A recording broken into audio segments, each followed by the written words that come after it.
boys rangu buri sei zvamira sei kuno kuri bhora kutonhora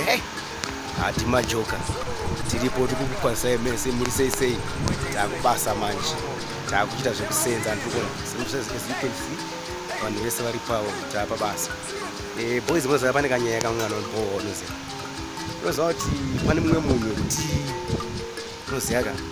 appreciate mudhara zvaunoita mudharaunda nyika tiri kurarama iyi boys ka inyika yakaoma this time saka nyaya iri kuitika ndeyekuti ka tofanira kunzwirana tsitsi waiziva unofanira kunzwisisa magariro emumwe munhu mukurarama saka izvozvo zvinhu zvinotadzikwa nevazhinji vedu ende zvinhu zvakakosha bozi wewe gaya kuti wewe munhu appreciate zvaunoita unoita munhu chakanaka iwo even chero chii chaumitira chingava chidikisei but munhu anofanira kutenda but makambozvona here kuti kuna munhu asingatenda timu rangu pakaipa but anyway nyaya yangu ndeyekungoti please subscribe to Hadima Joka Official zvinenge tiripo zvese tinazvo nziyo nyowani dziripo munoziva zvibingaidzo zvinoitika but Satan tinomurigira pasi pamwe pacho tinogumisira tatokunda maisi kutokunda zvekutobaya waona tatatoshedzera kuti taenda mabhutsu Hadima Joka saka tine album yanda kuti ide kwete izvezvi iri kutobikwa vakomana vari tori pabasa izvezvi isu zvinoita underground because kune varoi mhandu dzisingade chakanaka dzekuti akaziva kuti uda kurongei iwe kuti uri kurongei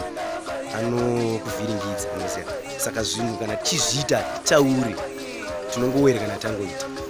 tongokuudzai kuti nhasi tiri kumbokuitai zvakadai so gwenyambira varipo mbira ngadzifambe chivanhu chedu boys usakanganwa kuti nyika yezimbabwe takaiwana neropa sezvo zvatoziva tese uyezve zvatoziva nyangwe pakarwiwa hondo madzitateguru edu aiva aripo achitifamba nevanhu varwi vehondo mauto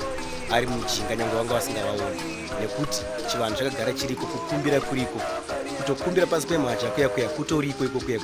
hakuzi kuti munhu akanopfugama pasi pemhacha achikumbira ka mutanzi ane mushonga aiwa kukumbira pasi pemhacha kukumbira kuvadzimu handitika kukanda bute kukumbira kuvadzimu bute hauzi mushonga handitika saka musashora chivanhu zvekuzodaro zvosvika pakuti munobata mushonga imi muchida kuwedzera wobata mushonga iwewe kana kubata mushonga kuda kukwadza vamwe vanhu iwewe unenge uchifarira kuti iwewe mukadzi hazvirambidzwe kunamata nekuti chinyakare iwo vadzimu vedu ukavakumbira vanononosvitsa kuna musika vanhu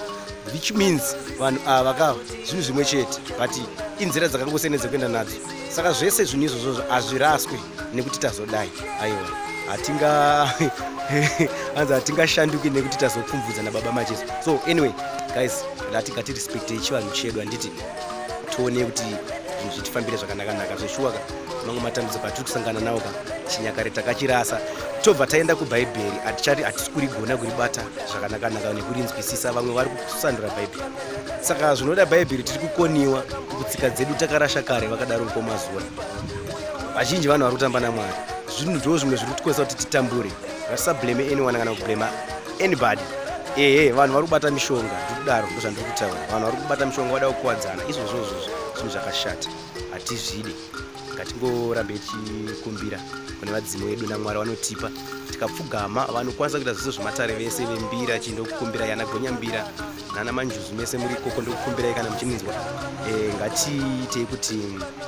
tikumbire kuvadzimu vedu zvinhu zvitifambire tikakanda bute pasi munozviziva zvinoita ita mazuva matatu uchienda kumwacha uchinokanda bute wodzoka woona kuti chii chinoitika usanyeberwe nyange ukapfugama ukanamata usafungoti preya iyo yaendera mahara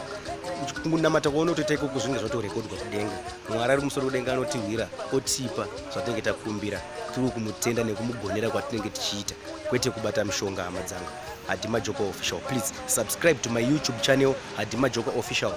tinofara tokutendai nesupport yenyu munotipa muva nezuva rakanaka